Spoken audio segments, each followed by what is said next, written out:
नमस्कार, मैं हूं आलोक गौड़ और आप देख रहे हैं मेरे साथ एचएनएन न्यूज। समय है दोपहर 3 बजे का और लेकर आए हैं हम आपके लिए वो 3 बड़ी खबरें जिनकी चर्चा सिर्फ देश ही नहीं बल्कि सीमा पार तक हो रही है। सबसे पहले बात उस बड़ी खबर की जिसमें खान सर को लेकर पटना कोर्ट से मिली राहत ने पूरे शिक्षा जगत और सोशल मीडिया में हलचल मचा दी है। गिरफ्तारी पर रोक और फायरिंग केस में नया मोड़, इस मामले ने कई सवाल खड़े कर दिए हैं। और दूसरी बड़ी खबर, राम भक्तों की आस्था और आरोपों के बीच खड़ा हो गया है एक नया विवाद। और तीसरी बड़ी खबर, पाकिस्तान अधिकृत कश्मीर यानी पीओके में हालात विस्फोटक हो चुके हैं। सड़कों पर गुस्सा, टकराव और तनाव का माहौल। तो तैयार हो जाइए क्योंकि ये हैं 3 बजे की 3 बड़ी खबरें और हर खबर में है बड़ा ट्विस्ट, बड़ा सवाल और बड़ा खुलासा। तो शुरुआत करते हैं।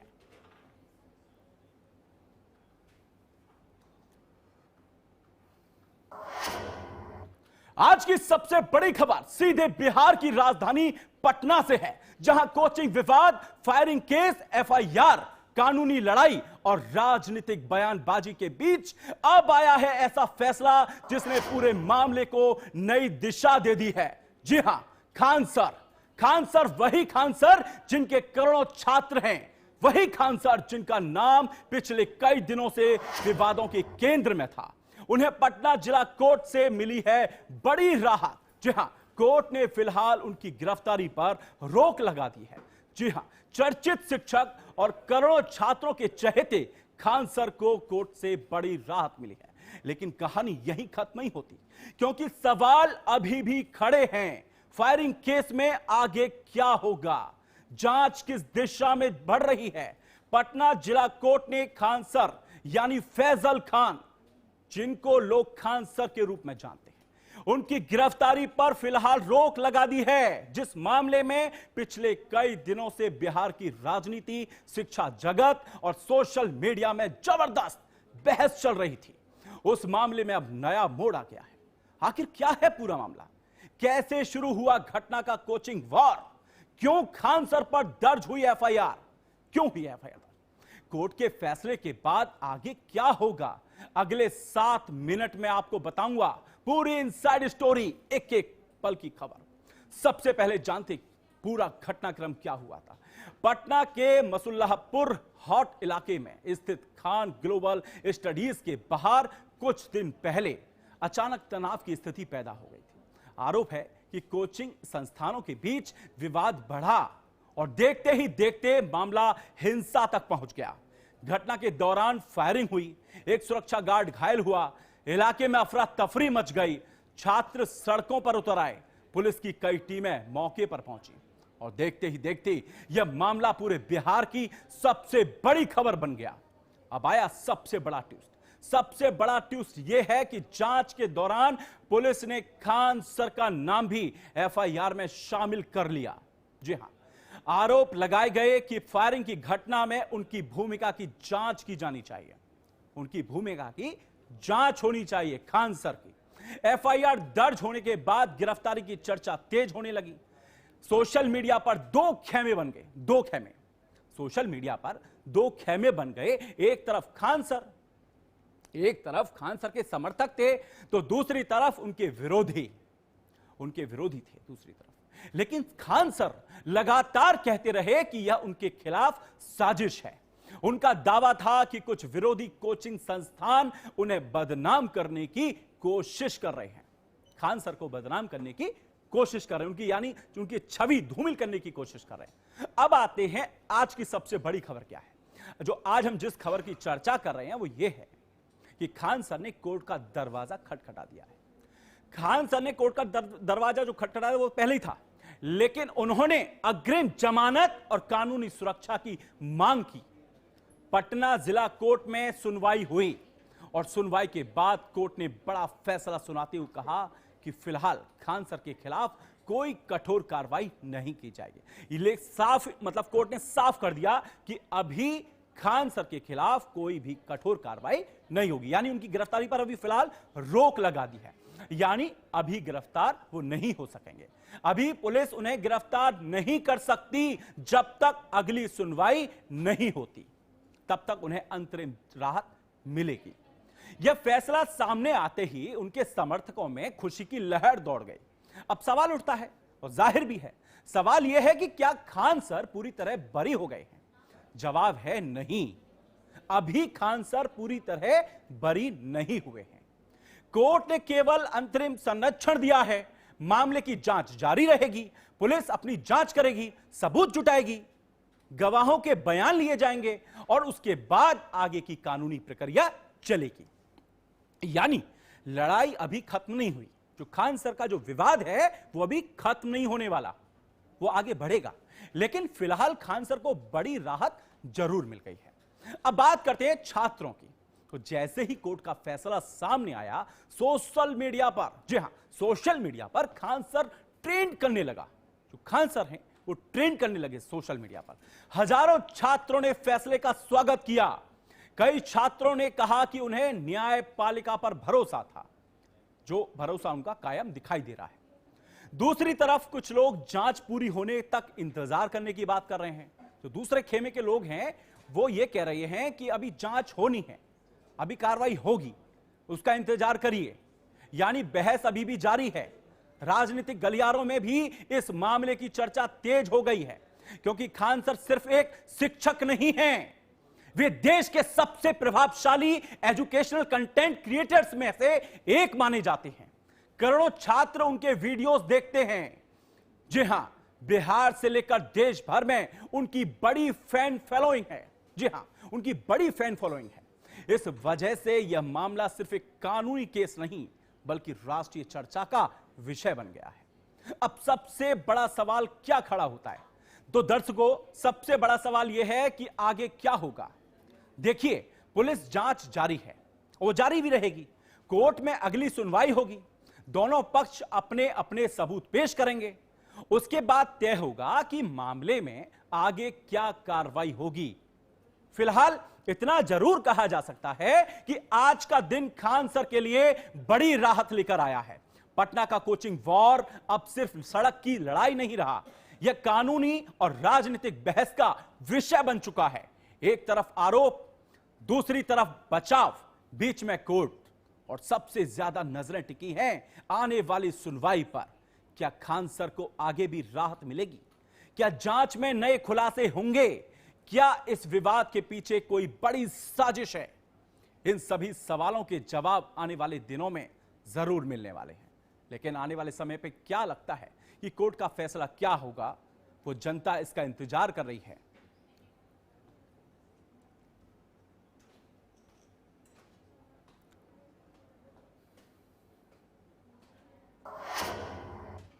अब बात करेंगे 3 बजे की 3 बड़ी खबरों में दूसरी खबर की। आज सवाल सिर्फ राजनीति का नहीं है, आज सवाल करोड़ों राम भक्तों की आस्था का है। आज सवाल उन करोड़ों लोगों का है जिन्होंने भगवान राम के मंदिर के लिए अपनी श्रद्धा, अपना विश्वास, अपना दान समर्पित किया था। क्योंकि अब एक ऐसा दावा है, अब एक ऐसा दावा सामने आया है जिसने देश की राजनीति में भूचाल ला दिया। क्या राम मंदिर को मिले दान के करोड़ों रुपए गायब हैं? क्या लगता है दर्शकों, आप बताइए। क्योंकि जो जिस तरीके से दावे किए जा रहे हैं, वो क्या लगता है, क्या जो करोड़ों रुपए का दान मिला है राम मंदिर को, क्या वो गायब हो चुका है? क्या दान के हिसाब किताब पर गंभीर सवाल खड़े हो रहे हैं, या फिर यह सिर्फ एक बड़ा राजनीतिक आरोप है? आज अयोध्या से उठे एक सवाल ने दिल्ली तक सियासी तापमान बढ़ा दिया है। समाजवादी पार्टी प्रमुख अखिलेश यादव ने बड़ा दावा किया है। उन्होंने कहा है कि राम मंदिर को मिले दान में करोड़ों रुपए गायब होने की खबरें सामने आई हैं। उन्होंने अदालत से संज्ञान लेने की मांग की है और इस पूरे मामले को करोड़ों राम भक्तों की आस्था से जुड़ा विषय बताया है। लेकिन क्या है? लेकिन यहीं से शुरू होता है सबसे बड़ा सवाल। क्या आरोपों के पीछे कोई ठोस आधार है? क्या वास्तव में दान की रकम को लेकर कोई गड़बड़ी है, कोई गड़बड़ झाला हुई है? क्या लगता है? या फिर चुनावी राजनीति के बीच राम मंदिर एक बार फिर सियासी अखाड़े में खींच लिया गया है? जो सियासी जो भूचाल मचा हुआ है, वो उसमें क्या लगता है, जो सियासी अखाड़ा है उसमें राम मंदिर को खींचा जा रहा है? क्योंकि दूसरी तरफ श्री राम जन्मभूमि तीर्थ क्षेत्र ट्रस्ट ने इन आरोपों को पूरी तरह, जी हां, पूरी तरह खारिज कर दिया है। ट्रस्ट के महासचिव चंपत राय सामने आए हैं। जी हां दर्शकों, चंपत राय जो ट्रस्ट के महासचिव हैं, चंपत राय, वो सामने आए हैं और उन्होंने साफ कर दिया है, उन्होंने अपने बयान में कहा है कि मंदिर की ऑडिट व्यवस्था बेहद मजबूत है। जी हां, उन्होंने साफ बोला है कि जो मंदिर की ऑडिट व्यवस्था है वो बेहद मजबूत है। हर दान का हिसाब है, हर लेन देन का रिकॉर्ड है उनके पास और किसी तरह की अनियमितता का सवाल ही नहीं उठता। तो आखिर सच क्या है? आरोप या जवाब, सवाल या सियासत, पारदर्शिता की मांग या राजनीतिक हमला? क्योंकि मामला सिर्फ पैसों का नहीं है, मामला विश्वास का है। जी हां, मामला विश्वास का है, मामला आस्था का है और मामला उस राम मंदिर का है जिसकी ओर पूरे देश की निगाहें टिकी हुई हैं। अखिलेश यादव ने सोशल मीडिया प्लेटफॉर्म एक्स पर पोस्ट करते हुए कहा है कि आप जो तस्वीरें देखिए, ये अखिलेश यादव की पोस्ट है, जो तस्वीरें हम आपको दिखा रहे हैं। एक्स पर पोस्ट करते हुए कहा है कि यह मामला सिर्फ वित्तीय अनियमितता का नहीं है, बल्कि करोड़ों राम भक्तों की आस्था से जुड़ा विषय है। उन्होंने इसे मंदिर ट्रस्ट के लिए बेहद शर्मनाक, जी हां, बेहद शर्मनाक स्थिति बताया है। अखिलेश यादव ने, समाजवादी पार्टी प्रमुख अखिलेश यादव ने इसे बेहद शर्मनाक स्थिति बताया है और कहा है कि दान की राशि का पूरा हिसाब सार्वजनिक होना चाहिए। इस बयान के बाद राजनीतिक हलकों में हलचल तेज हो गई है। विपक्ष इसे पारदर्शिता का सवाल बता रहा है, जबकि सत्ता पक्ष से तीखी प्रतिक्रिया की संभावना जताई जा रही है। सवाल यह भी उठ रहा है कि क्या यह मामला अब कानूनी जांच की दिशा में आगे बढ़ेगा या फिर राजनीतिक आरोप प्रत्यारोप तक ही सीमित रह जाएगा। राम मंदिर जैसे संवेदनशील मुद्दे पर इस तरह के आरोपों ने एक बार फिर सियासी बहस को गर्म कर दिया है। एक तरफ समाजवादी पार्टी प्रमुख अखिलेश यादव ने दान की राशि को लेकर गंभीर सवाल उठाए हैं और अदालत से हस्तक्षेप की मांग की है। जी हां, अदालत से हस्तक्षेप की मांग की है। तो दूसरी तरफ श्री राम जन्मभूमि तीर्थ क्षेत्र ट्रस्ट ने इन सभी आरोपों को पूरी तरह खारिज करते हुए अपनी ऑडिट व्यवस्था को पारदर्शी बताया है। अब देश की नजर, दर्शकों की जो नजर है, हमारे देश की जो नजर है, वो इस बात पर है कि क्या इन आरोपों के समर्थन में कोई ठोस तथ्य सामने आते हैं या फिर यह विवाद केवल राजनीतिक बयानबाजी तक सीमित रह जाता है। लेकिन एक बात बिल्कुल साफ है, जी हां दर्शकों, एक बात बिल्कुल साफ है, राम मंदिर सिर्फ एक इमारत नहीं है, करोड़ों लोगों की श्रद्धा, विश्वास और भावनाओं का प्रतीक है। जो जब सवाल आस्था से जुड़ा होता है ना, जब सवाल आस्था से जुड़ा हो तो पारदर्शिता भी उतनी ही महत्वपूर्ण हो जाती है। फिलहाल आरोप और जवाब दोनों सामने हैं। अंतिम सच क्या है यह तथ्यों, जांच और कानूनी प्रक्रिया से ही स्पष्ट होगा। फिलहाल चंपत राय के हम आपको बयान सुनाते हैं। चंपत राय ने क्या कहा है अखिलेश यादव के इस बयान पर। राम जन्मभूमि तीर्थ क्षेत्र अपने भिन्न भिन्न कार्यों का ऑडिट समय समय पर करता रहता है। हुंडी काउंटिंग कमरे का ऑडिट भी होता है। हुंडी काउंटिंग कमरे का ऑडिट राम जन्मभूमि तीर्थ क्षेत्र के न्यासीगण, कार्यकर्ता और स्टेट बैंक के कर्मचारी मिलकर करते हैं। ये कार्य कई दिनों तक चलता है। यही कार्य आजकल हो रहा है। कोई भी उल्लेखनीय बात किसी के भी ध्यान में अभी तक नहीं आई है। अब तीसरी खबर की बात करते हैं तो क्या पाकिस्तान अधिकृत कश्मीर में अब पाकिस्तान के खिलाफ ही बगावत की आग भड़क उठी है? क्या पीओके की सड़कों पर उमड़ा जन सैलाब इस बात का संकेत है कि जनता का सब्र जवाब दे चुका है? और सबसे बड़ा सवाल, क्या आवाज उठाने वालों को दबाने की कोशिश ने पूरे इलाके को विस्फोटक बना दिया है? आप समझिए, आज बात उस पीओके की कर रहा हूं मैं जिसे पाकिस्तान दुनिया के सामने जन्नत बताने की कोशिश करता है। जी हां, पीओके जन्नत बताने की कोशिश करता है हमेशा पाकिस्तान। लेकिन जहां से इस वक्त जो मैं तस्वीरें आपको दिखा रहा हूं, जो तस्वीरें सामने आ रही हैं, वे कुछ और ही कहानी बयान कर रही है। सड़कों पर हजारों प्रदर्शनकारी आप तस्वीरों में देख सकते हैं, हर तरफ नारेबाजी, सुरक्षा बलों के साथ टकराव, मौतें, घायल लोग और पूरे इलाके में फैला तनाव। जी हां, जॉइंट अवामी एक्शन कमेटी पर प्रतिबंध के बाद हालात इतने बिगड़ गए हैं कि रावलकोट से लेकर मुजफ्फराबाद तक बेचैनी साफ दिखाई दे रही है। लेकिन सवाल यह है दर्शकों, सिर्फ एक संगठन पर कार्रवाई का नहीं है, सिर्फ एक संगठन पर कार्रवाई का नहीं है सवाल। स्थानीय लोग बिजली संकट से नाराज हैं। जी हां, बिजली संकट से नाराज हैं स्थानीय लोग, महंगाई से परेशान हैं, बेरोजगारी से जूझ रहे हैं और संसाधनों के कथित दोहन को लेकर लंबे समय से आवाज उठा रहे हैं। तो क्या यह सिर्फ एक विरोध प्रदर्शन है या फिर पाकिस्तान के नियंत्रण वाले इलाके में गहराते असंतोष का बड़ा संकेत? क्या पीओके में जनता अब खुलकर सवाल पूछ रही है? क्या पीओके में जनता अब खुलकर सवाल पूछ रही है? और क्या इन सवालों का जवाब देने के बजाय आवाजों को दबाने की कोशिश की जा रही है? आप तस्वीरें देखिए, ये पीओके की तस्वीरें मैं आपको दिखा रहा हूं। सड़कों पर जनसैलाब है, हालात बेकाबू हो चुके हैं, क्योंकि मामला सिर्फ पीओके का नहीं है, मामला उस सच का है जो इस वक्त दुनिया का ध्यान अपनी ओर खींच रहा है। पीओके की सड़कों पर जो आग दिख रही है ना दर्शकों, वो सिर्फ किसी एक फैसले या किसी एक संगठन पर बैन की नहीं है। जी, एक संगठन की नहीं है ये आग उन सवालों की भी है जो लंबे समय से दबाए जा रहे थे, जो लंबे समय से सवाल जो दबाए जा रहे थे जनता के, ये उनकी आग है जो आप देख रहे हैं तस्वीरों में। हालात बेकाबू हो चुके हैं, महंगाई, बेरोजगारी, बिजली संकट और संसाधनों को लेकर नाराजगी आप तस्वीरों में देख सकते हैं। जिस तरीके से मैं जो आपको तस्वीरें दिखा रहा हूं, आप टीवी स्क्रीन पर जो तस्वीरें देख रहे हैं वो वास्तविकता में डराने वाली तस्वीरें हैं। हालात पीओके में जो बेकाबू हो रहे हैं, लोगों की नाराजगी, और अब ये नाराजगी सड़कों पर साफ देख सकते हैं आप, साफ दिखाई दे रही है। सरकार की ओर से कड़ी कार्रवाई और इंटरनेट बंदी के बीच हालात फिलहाल तनावपूर्ण बने हुए हैं। लेकिन सबसे बड़ा सवाल यह है कि अब भी नहीं, सबसे बड़ा सवाल अब भी वही खड़ा है कि क्या यह सिर्फ एक अस्थायी विरोध है? क्या लगता है?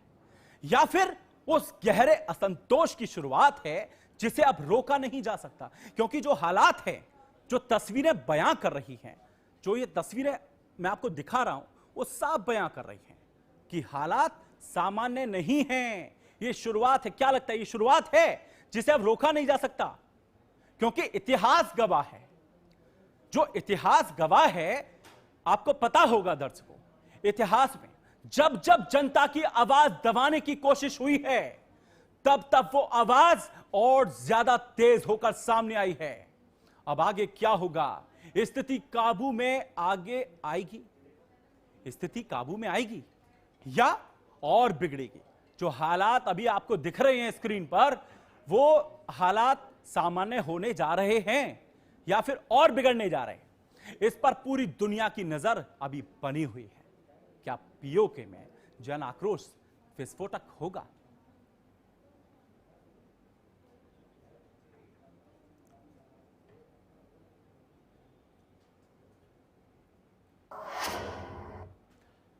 अब आपको ग्राफिक्स के माध्यम से समझाता हूं कि आखिर पीओके का हाल क्या है।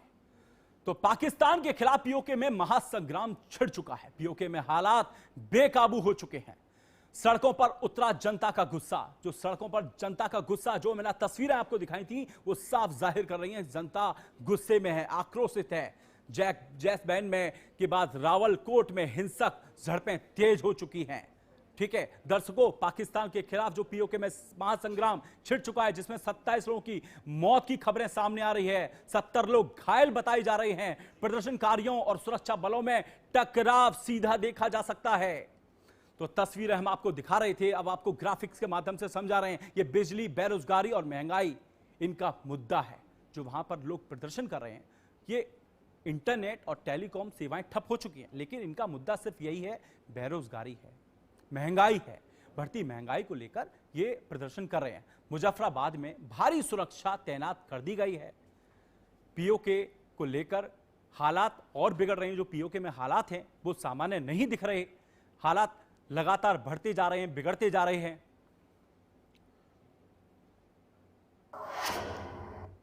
तो फिलहाल 3 बजे की 3 बड़ी खबरों में आज के लिए सिर्फ इतना ही। देश और दुनिया की खबर देखने के लिए आप देखते रहिए HNN न्यूज। नमस्कार।